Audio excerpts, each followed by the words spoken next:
ఏమండి మీకు ఈ విషయం తెలిసిందా? ఏంటి? పక్కింటి పద్మజ చెప్పింది మన అబ్బాయి వేరే అమ్మాయిని ఎక్కించుకుని బండి మీద తిరుగుతున్నాడంటండి. అవునా? ఫ్రెండ్సే ఉంటారా? దానికి ఎందుకు ఇంత భయపడుతున్నావు? నా భయమంతా ఏమీ కాదండి. మరి మా తమ్ముడికి మాట ఇచ్చాను కదా వాళ్ళ అమ్మాయిని మన అబ్బాయికి చేసుకుంటానని. నాకు చాలా టెన్షన్ గా ఉందండి. మళ్ళీ నా మాట పోదు.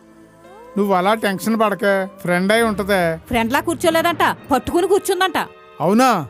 వాడు వచ్చిన తర్వాత అడుగుదాం. ఏమోనండి, ఏం జరుగుద్దో ఏంటో. మా తమ్ముడికి అసలే మాట ఇచ్చాను. వాళ్ళకి తెలిస్తే ఇంకేమైనా ఉందా? అసలే మా తమ్ముడిని బతిమలాడుకుని మేనకోడల్ని డాక్టర్ చదివించమన్నాను. తీరా వీడు చూస్తే ఇలా తయారయ్యాడు. దీని అంతటికే కారణం నువ్వేనే.